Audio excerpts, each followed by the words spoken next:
1월달 제일 중요한 가장 최신 따끈따끈한 판매 현황부터 볼게요. 206만 대가 팔렸고요. 전기차가 하이브리드 포함 19% 증가했어요. 그러니까 이제 캐즘이라고 얘기하기는 좀 어렵죠. 순수 전기차가 81만 대 팔렸는데 전년 대비 24% 성장했습니다. 유럽이 34% 성장했어요. 이미 유럽은 작년 1월달에도 30% 넘게 팔렸어요. 그러니까 지금 좋아요, 상황이, 판매량이.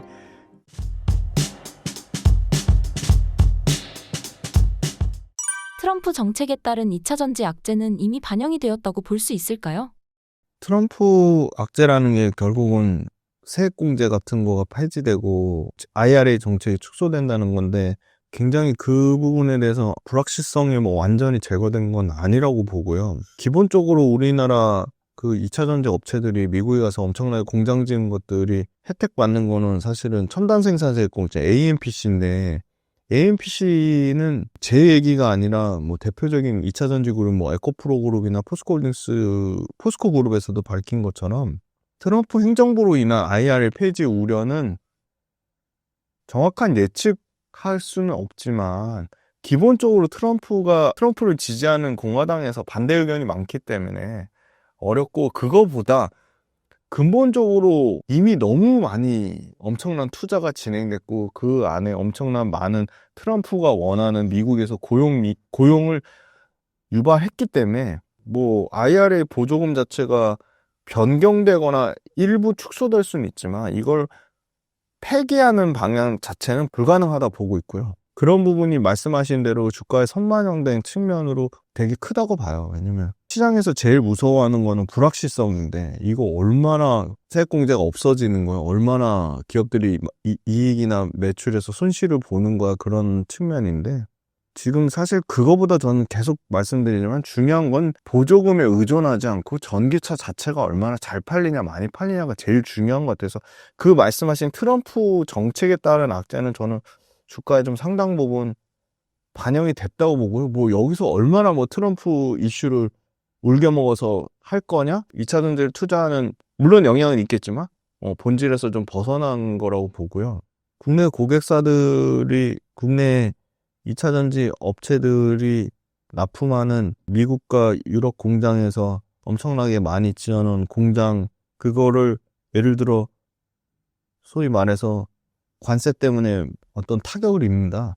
그러면 배터리 업체만 타격을 입는 게 아니고, 그냥 최종적으로는 그 배터리 업체한테 공급을 받는 완성차 업체도 당연히 타격이 있죠. 예를 들어 에코프로 BM이 캐나다 공장 지은 거 전면 다 투자 축소하고 다 이제 철수할게요 하면, 그럼 그렇게 많이 진행된 상황에서 그걸 받아가려고 하는 포드나 현대차가 갑자기 그 상황에서 신규 조달처, 원재료 조달처를 어떻게 구하고, 그 시기와 그 시간과 그런 시행착오를 어떻게 그걸 다 감당할 것이며, 그죠? 심지어 새로운, 예를 들어 전구체 업체를 뭐 하나 신규로 뚫어서 하려고 해도, 지금 기존 거 잘 쓰고 있는, 예를 들어 에코프로 머티리얼즈 전구체를 쓰고 있는 엔지니어가 괜히 갑자기 중국산 전구체 썼다가 문제가 나면, 저는 엔지니어 생활을 10년 해봤기 때문에 너무 잘 아는데 그거 감당할 수 없거든요. 네. 근데 이런 외부적인 환경 때문에 어떤 뭔가 축소나 이런 거 되는 거를, 그러면 온전히 그냥 우리 배터리 업체가 다 떠안을 거냐? 그렇진 않을 거라고 봅니다. 그래서 트럼프 2기 등장으로 외부 환경의 새로운 도전에 직면해서 배터리 업체들이 소위 말하는 어떤 이슈가 생겼지만, 그게 뭐 어떤 본질적인 거를 깨트릴 만한 이슈는 아니라고 보고 있고요. 불확실성 때문에 얘기하신 대로 주가 측면에 반영되고 있지만, 결국은 배터리 업체도 그렇고 그 밑단의 소재 업체들도 그렇고 그 회사들만의 가진 본연의 경쟁력, 본질적인 경쟁력, 저는 그게 제일 중요하다고 보고, 그러면 LG에너지솔루션, 삼성, SDI, SK온, 그 밑단의 포스코 퓨처엠, LG와 에코프로비엠, 코스모신소재, LNF, 뭐 대주전자재료, 이런 회사들의 본질적인 경쟁력이 떨어지고 있냐 올라가고 있냐, 저는 그게 제일 중요하다고 보고 있고요. 2차 전지 관련된 트럼프 정책보다 실제 전기차가 소비자의 선택을 받냐 못 받냐, 소비자의 선택을 받으면 배터리는 당연히 많이 팔릴 거고, 그 배터리가 많이 팔리면 그 밑단에 들어가는 소재 회사들 많이 팔릴 거라고 봅니다. 그럼 앞으로 전기차가 많이 팔릴지는 매달 데이터를 체크하실 수가 있어요. 근데 1월 달에 데이터가 굉장히 잘 나왔습니다. 1월 달 지금 스타트 좋거든요. 그리고 중요한 건 우리의 최대 적이죠.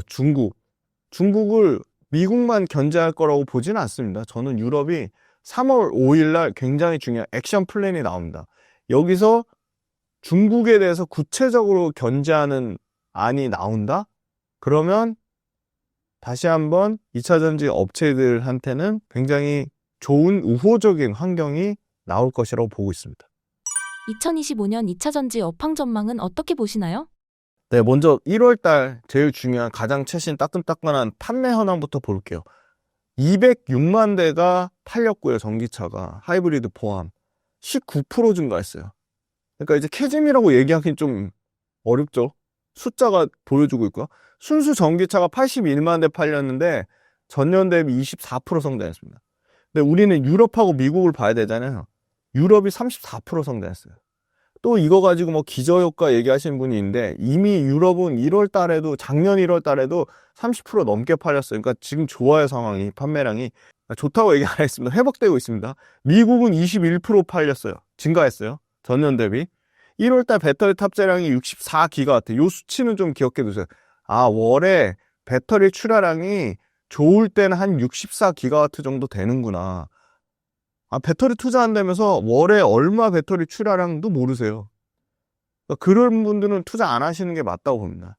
그 중에 중국이 36이고요. 미국이 9기가와트예요. 미국 수치 구체적으로 기억해 두면 더 좋겠죠. 미국은 월에 한 9기가와트 정도 되는구나. 32% 증가했어요. 그렇게 그 업황이 침체다 얘기하는데 32% 증가하면 굉장히 선방한 거 아닌가? 유럽은 14기가와트에 34% 증가했어요. SK온이 요번에 1월 달에 제일 좋았어요.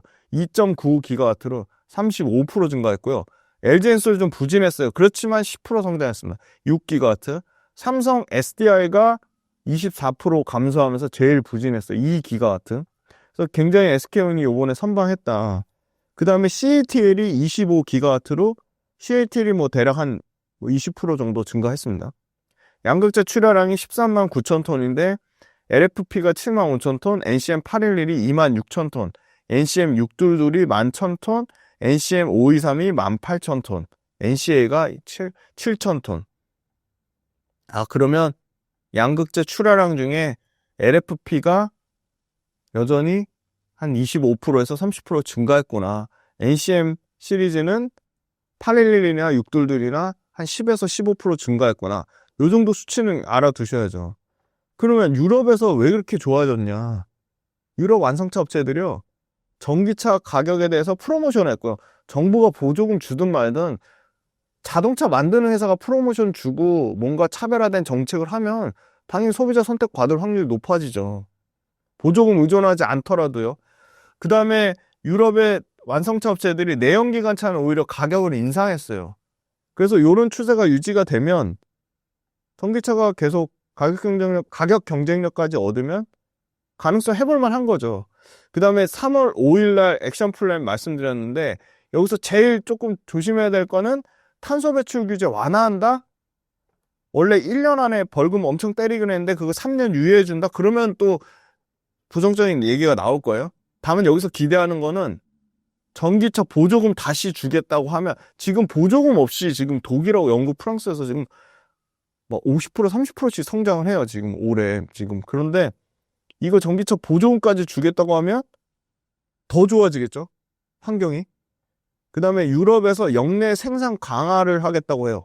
그럼 이거는 이미 인프라 깔고 있는 헝가리나 폴란드에 이미 인프라 깔고 있는 국내 업체들이 당연히 수혜를 보죠. 중국 CATL이 엄청나게 인프라가 뭐 유럽에 깔려 있는 것처럼 보지만 15기가와트 정도예요, 지금. 독일에 CATL이. 근데 앞으로 4년 안에 헝가리에 100, 스페인에 50기가와트 늘리겠다고 하는데 그러면 CATL이 헝가리랑 스페인에 기가와트 늘릴 동안 그럼 SK온하고 삼성 SDI나 LG엔솔은 그냥 손가락 빨고 가만히 있지 않죠. 그잖아요. 이미 국내 배터리 3사 유럽 공장 캐파가 220이 게임이 안 된다니까요, 지금. 전기차로 치면 320만 대 물량이에요. 근데 다만 이제 점유율 떨어진다는 얘기를 계속 합니다.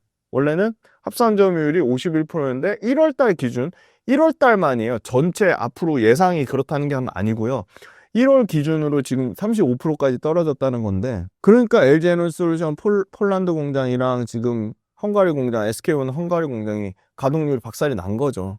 그런데 결론적으로는 유럽이 미국처럼 강력하게 우리 유럽에서 공장 지어서 생산한 거 아니면 엄청나게 관세 때리겠다고 하면 그거에 제일 직격탄을 맞는 거는 중국의 CATL하고 BYD입니다. 그래서 당연히 그 국내 배터리 업체들이 3월 5일 날 얼마나 강력한 유럽에서 액션 플랜이 나오냐, 좀 그게 중요하다고 보고 있고요. 그거보다 더 본질적인 거는 매력적인 전기차입니다. 매력적인 전기차가, 자, 첫 번째 이제 요번에 1월 달에 기아 EV3가 또 5,000대 넘게 팔렸거든요. 심지어 EV3가 스페인에서는 유럽에서 가장 잘 팔린 전기차 1등에 뽑혔습니다. 그러니까 그런 중저가 전기차, 소위 말하는 EV3 같은 전기차들이 폭스바겐도 지금 3천만 원 미만대 ID2 올이라고 이거를 내년 2026년에 양산하겠다고 했고요.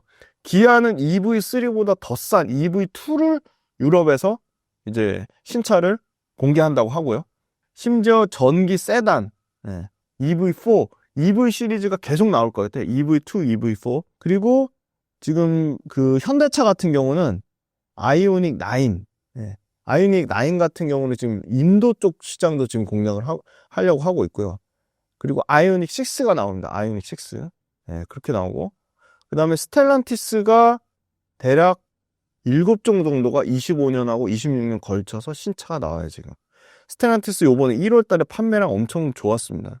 적극적으로 지금 그 휘발유차의 가격은 인상시키고 전기차의 가격은 프로모션을 진행을 하고 있습니다. 근데 지금 재미난 게 그 글로벌로 2025년도에 자동차 소비자들을 대상으로 전기차를 구매할 때 가장 중요하게 고려하는 요소가 뭐냐고 물어봤을 때 경제성이라고 했어요. 그러니까 전기차 자체는 좀 매력적인 것 같은데 가격이 너무 비싸. 근데 여기서 전기차를 선택할 때 정부의 인센티브, 보조금 말하는 거예요. 보조금을 보고 구매하겠다고 하는 사람은 30%예요. 그러니까 전기차 자체가 그냥 싸고 매력적이고 신차가 괜찮고 디자인도 괜찮고 하면 경제성 보고 사겠다는 건데, 그런 경제성을 갖춘 전기차들이 미국과 유럽에서 25년도, 26년도, 27년도에 3년 연속으로 최소 30종 이상, 최대 50종 가까이 신차가 나온다는 거고요. 유럽이 지금 중국 BYD나 CATL이 자국에서 엄청나게 늘어나는 걸 보고 있죠. 근데 그나마 그 BMW 정도가 중국에서 엄청 잘 팔려가지고 중국을 그렇게 쉽게 이렇게 내치지 못했는데 지금 엄청 짜증날 거예요. 지금 중국에서 BMW 예전 같지 않기 때문에 상당히 그 뭐라 그래야 되냐, 중국이 유럽한테 야금야금 단물만 빨아먹고 유럽이 팽당한 그런 수준까지 지금 오고 있기 때문에 아까 말씀드린 CO2 규제 강화되는 거를 최대한 유럽 완성차 업체들한테 혜택을 주려고 할 겁니다. 그러니까 그러면 당연히 여기서 구체적으로 중국에 대한 어떤 이 3월 5일 액션 플랜에서 중국 차들에 대한, 특히 중국 차들 너네 유럽 와서 공장 지어서 해, 그런 부분이 강화될 거라고 보고요. 그 다음에 미국에서 현대기아차가 GM 공장을 이용해서 차를 만들면 GM과의 협력을 통해서 아마 미국 내에서 관세를 현대기아차가 최소화하지 않을까, 이런 방안이 있거든요. 지금 이미 현대기아차가 GM 공장에 의해서 르노 그 차를 양산하겠다고 그런 밝힌 측면이 있고, 그러면 이게 뭐가 좋냐면 생산동맹 체결하면 현대기아차가 사실 GM하고 쓰면 기존에 LG에너지솔루션만 배터리 쓰다가 다른 배터리 체인들한테 이 완성차들 간의 이 협력 동맹이 생기면 플랫폼을 공유를 하며 기회가 없었던 삼성 SDI도 왜냐면 삼성 SDI 같은 경우는 BMW나 리비안에만 납품하다가 왜 그 얘기가 나오겠어요? 현대차가 이 GM 공장 그 플랫폼 쓰니까 그러면 삼성 SDI가 그러면 현대차의 제네시스 모델에 삼성 SDI 배터리 들어가 있다. 심지어 GM 공장에서 쓰는 뭐 예를 들어 르노에 들어가는 또는 스텔란티스에 들어가는 양극재가 기존에 현대기아차를 못 들었는데 GM이나 르노 공장 GM하고 합작 공장을 쓰면서 새로운 양극재 밸류체인한테도 기회가 생기는 거예요. 장비 업체들 마찬가지겠죠. 그러니까 완성차 업체들끼리 그 동맹을 하면서 나머지 배터리 밸류체인들한테는 신규 고객사를 자기네들은 현대기아차 다이렉트로 못 들었는데 GM하고 르노 공장을 써? 그 GM 공장에서 우린 납품한 이력이 있는데 현대기아차는 납품을 못했지만 GM에 납품한 이력으로 한 쿠션 들어가서 GM 쿠션 받고 현대차 들어가는 형태가 분명히 생길 것 같은 거죠.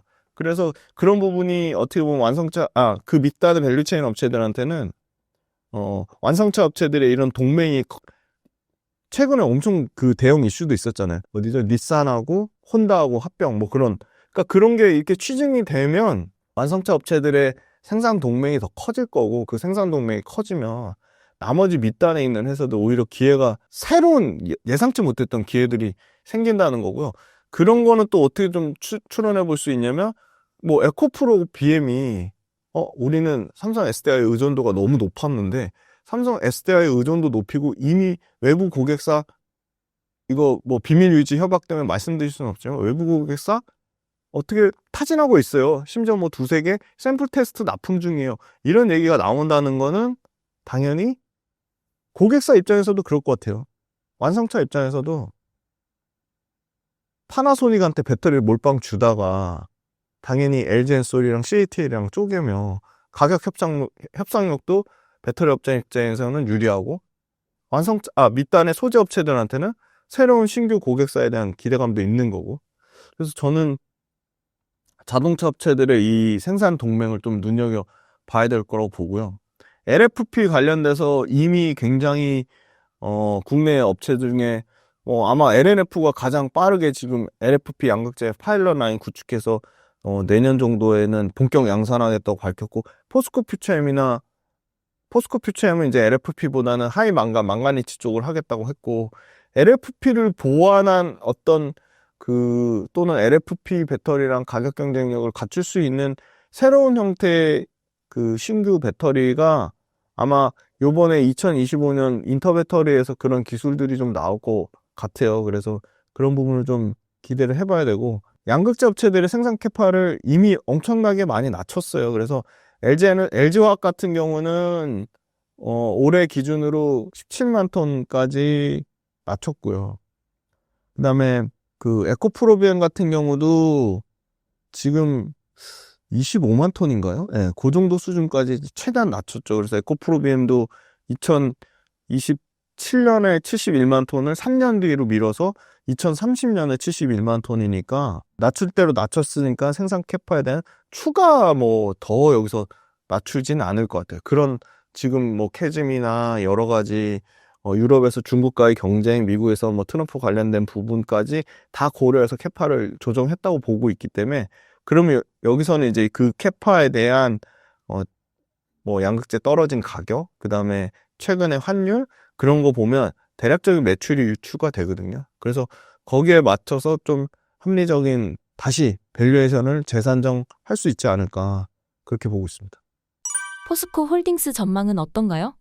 네, 포스코홀딩스는 철강에 대한 매출 비중과 이익 비중이 너무 크기 때문에 철강에 대한 포지션이 좋아져야 돼요. 당연히 2차 전지에 대한 기대감으로 올라갈 수는 있지만 그게 올해 드디어 이제 수산화 리튬 매출이 본격적으로 반영이 될 건데 전체 매출과 이익으로 치면 10%도 안 되는 수준이거든요.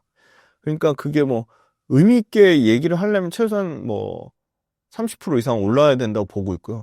철강 쪽에서 구조적으로 지금 중국산 후판에 대해서 그 우리나라 무역위원회가 국내 산업의 실질적인 피해 가능성이 너무 크기 때문에 38.02%의 잠정적으로 덤핑 관세 부과한다고 했거든요. 이거 무조건 돼야 되는데 그러면 이게 얼마나 크냐면요. 국내 이제 그 후판 가격 기준으로 중국산은 82만 원, 포스코께 90만 원. 그러니까 10만 원 가까이 차이 나거든요. 그러면 이게 만약에 평균 덤핑 관세 33.9%를 적용한다. 평균가를 적용하면 수입 유통가보다 드디어 국내 유통가가 싸집니다. 그럼 이게 포스코 입장에서는 후판 마진이 톤당 16만 4천 원 정도가 개선되면 전체 포스코 연간 영업이익으로는 8,700억이 증가되는 어마어마한 양입니다. 현대제철이 아마 3천 한 뭐 2, 300억 증가될 겁니다. 그다음에 포스코는 인도 1위 하면 보통 뭐 타타스틸이 생각하시는데 거기 2위고요. JSW랑 그룹이랑 지금 500만 톤 규모 인도랑 일반 제철소 합작 프로젝트를 진행하고 있습니다. 근데 인구 지금 이미 중국 제쳤잖아. 1등이거든요. 여기가 자동차 건설용 자재 뭐 조선 중심으로 철강제 수요 늘어나면 당연히 인도 1등 철강사 JSW 합작했으니까 포스코 좋아질 수밖에 없고요. 10월 달에 아르헨티나 2만 5천 톤 수산 리튬 공장 드디어 올해 본격적으로 양산하죠. 그래서 아마 올해 예상되는 거는 제가 생각했던 것보다 좀 1년 빨리 6만 광석 리튬 2만 5천 톤, 염호 리튬 4만 3천 톤에서 6만 5천 톤, 6만 5천 톤 체제가 내년부터 나올 거라고 보고 심지어 1조 정도를 추가적으로 더 투자해서 아르헨티나 염호 2만 5천 톤 2단계 공장을 건설하고 있거든요. 그래서 아르헨티나에서만 3단계 공정까지 다 투자가 완료되면 10만 톤 정도 된다고 해요. 10만 톤. 근데 지금 리튬 재밌죠. 지금 리튬 관련돼서 엄청나게 많이 진행됐던 프로젝트들이 돈이 없어서 중간에 투자하겠다는 사람들이 중간에 철수해서 또는 리튬 가격 박살난 거를 버티지 못한 리튬 업체들만의 치킨 게임이 진행돼서 상당 부분 다 나가 떨어진 상태예요. 그래서 지금 포스코 홀딩스는 버티고 있잖아요. 그래서 이게 얼마 머지않아 남아있는 업체들이 다 가져가는 구조가 되지 않을까 그렇게 보고 있고요. 포스코 홀딩스는 아마 아르헨티나 연 10만 톤에서 최종적으로는 43만 톤 최대까지 가면 43만 톤이면요 탑3예요. 글로벌 탑3입니다. 그렇게 보고요. 두 번째는 포스코 홀딩스가 비핵심 자산이나 저수익 사업 돈 안 되는 거를 엄청나게 많이 지금 61개 이상의 프로젝트를 비핵심 자산 정리했습니다. 그래서 현금을 얼마 확보했냐? 2조 1천억을 확보했습니다. 근데 다만 조금 우려되는 거는 인력 구성할 때 2차 전지 소재 쪽을 뭐 리튬 사업부, 니켈 사업부에서 굉장히 디테일하게 구분하면서 2차 전지를 강조하겠다는 걸 밝혔는데 그걸 통합으로 하면서 2차 전지 소재 쪽을 좀 축소하는 의미가 아니냐 그런 좀 우려가 있었고요. 두 번째는 니켈보다 30% 정도 가격 경쟁력이 뛰어난 고망간강. 이거 어제 기사예요.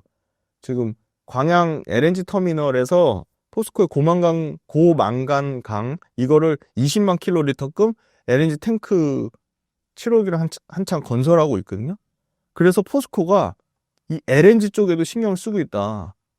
가장 트럼프의 최대 수혜가 LNG거든요. 그래서 포스코가 차세대 성장 동력으로 LNG 사업을 좀 낙점한 것으로 보이고 특히 그 주력의 포스코 인터내셔널이 1조 450억을 투자해서 광양에 93만 킬로리터의 LNG 이 터미널, 저장 용량을 갖춘 LNG 터미널을 해서 그 LNG 터미널에 저장 탱크에 고망간강을 적용한다고 합니다. 그래서 이 부분이 2026년 기준으로 보면 제2 LNG 터미널까지 완공하면 총 133만인데 이게 얼마나 큰 양이냐면 전 우리나라 국민이 약 40일 동안 난방용 가스를 쓸 수 있는 양이래요. 엄청난 양이고요. 그래서 LNG 쪽으로 포스코홀딩스가 신규로도 한다는 거고요. 그 다음 또 신규로 또 하는 게 최근에 다시 주목받는 게 이 수소환원 제철이죠. 하이렉스라고 하는 수소환원 제철인데 이게 화석연료 대신에 수소를 써가지고 철을 생산하는 굉장히 혁신적인 기술이고 글로벌로 할 수 있는 데가 아마 3개 정도밖에 없는 걸로 알고 있어요. 석탄, 천연가스 같은 화석연료를 철광석하고 화학이 반응하면 당연히 이산화탄소 발생하는데 수소로 하기 때문에 물로 발생해서 완전 친환경적이라는 거죠. 결국은 이 수소환원 제철로 다 바뀔 거라고 보는데 아마 수소환원 제철 2030년까지 완료하고 2050년까지 단계적으로 수소환원 제철을 한다고 하는데 너무 먼 미래긴 한데 요게 계속 어떤 모멘텀적으로 이렇게 나오는 부분이 좀 생기지 않을까. 그래서 결론은 비핵심 자산 정리하고 2차 전지는 조금 쉬어가는, 그러니까 뭐 여기는 굉장히 좀 그 인력 구성을 다르게 하면서 좀 2차 전지 뭔가 이렇게 비중을 축소하는 것처럼 얘기하면 좀 그런 것 같지는 않고요. 전략적으로 좀 접근하는 걸로 보이고요.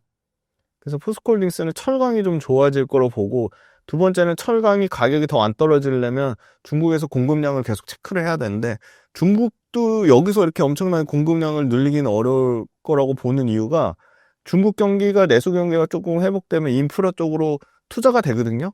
그래서 그 인프라 쪽 투자를 하는 거에 철강이 쓰이면 당연히 해외로 나가는 물량 자체가 지금 줄어들 수밖에 없는 상황이고요. 중국에서 해외로 나오는 물량 많이 나오는 거에 대해서 지금 미국도 때린다고 하고 우리나라도 때린다고 하고 계속 지금 때린다고 하니까, 그런 측면으로 보면 상당히 공급에 대한 어떤 굉장히 그 중국 공급 엄청나게 늘어나는 거에 대한 굉장히 뭐 공포?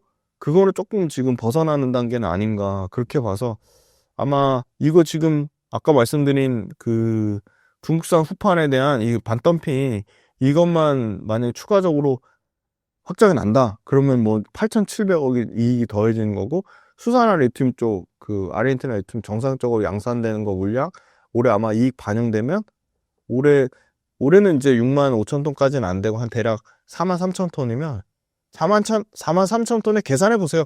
리튬 지금 박살난 그 리튬 가격 박살난 거 곱하기, 이게 리튬은 철강하고 게임이 안 돼요. 마진이 못해도 아르헨티나랑 그 광석 리튬 섞으면 25%에서 제가 봤을 때 40%까지도 이익 잡을 수 있다고 보거든요. 왜냐면 포스코가 엄청 보수적으로 이익을 23%로 잡아놨더라고요. 컨퍼런스 콜에.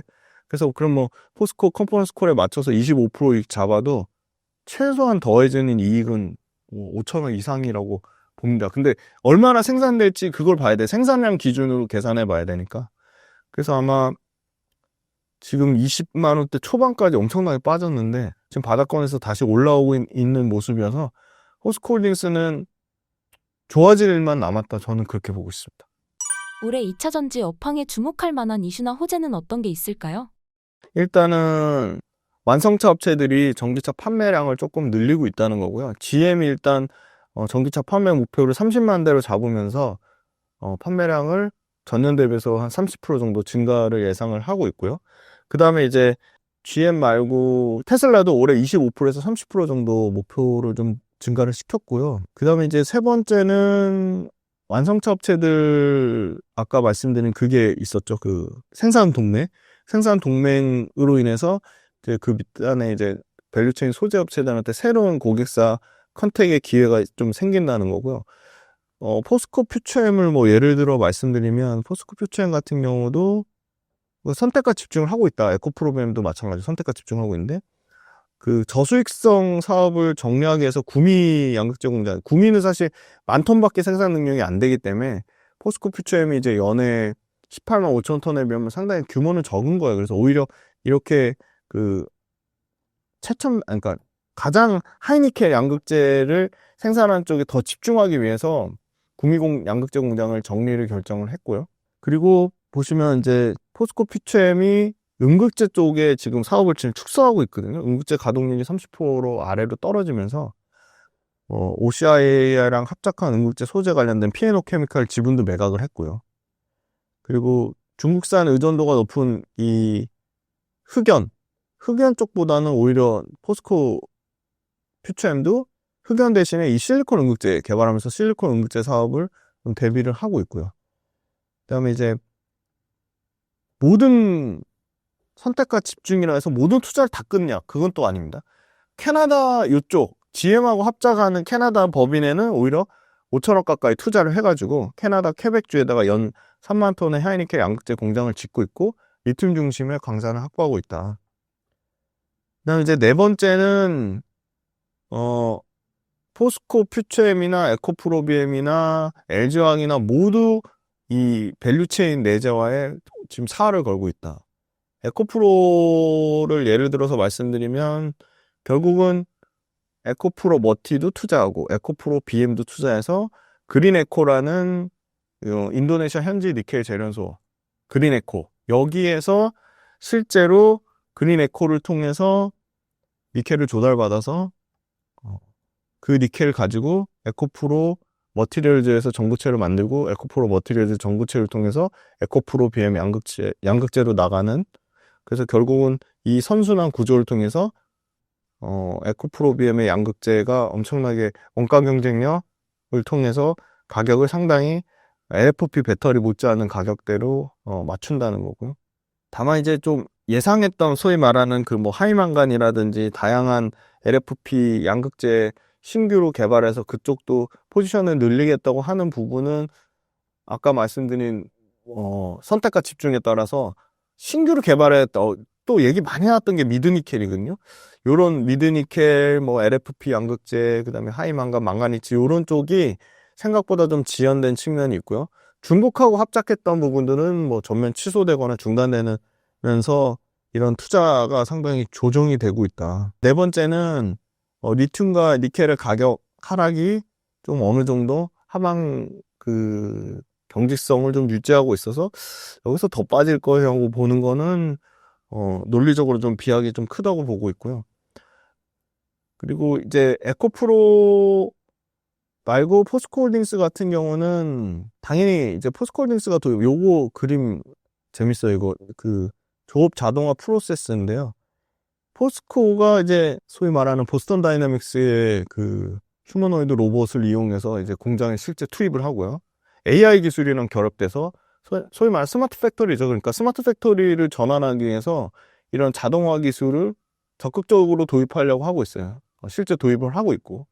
그러면 이게 도입되면 원가 경쟁력이 생기는 거죠. 생산 공정의 혁신이 되면서.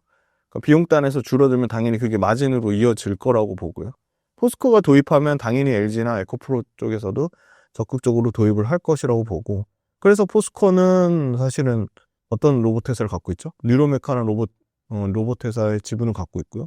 LG는 이미 로보티즈나 로보스타라는 로봇 회사 지분을 또 갖고 있고, SKO는 유일로보틱스라는 로봇 회사를 갖고 있죠.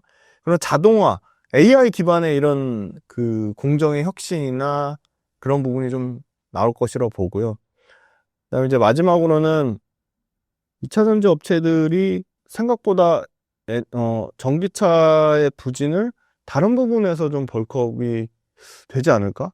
그 대표적인 게 이제 ESS 에너지 저장 장치가 있는데, 테슬라를 예를 들면 ESS가 전년 대비 100% 넘게 성장을 하고 있고, 아직 가능성이 있다고 보는 게 LG에너지솔루션이나 삼성 SDI의 매출에서 차지하는 비중 자체가 20% 미만이기 때문에 충분히 여기서 30%까지 갈 수 있는 사이즈가 되고 있다. 왜냐면 중국이 미국에서 LFP 배터리로 ESS 시장을 꽉 잡았는데, 그 ESS 시장에서 중국산 LFP 배터리를 미국이 철저하게 지금 배제하는 그런 정책 쓰고 있거든요. 그래서 그러면 그 중국 CATL이나 BYD의 ESS 배터리가 배제되면 그 자리를 국내 배터리가 좀 반사 수혜를 볼 거라고 보고 있습니다.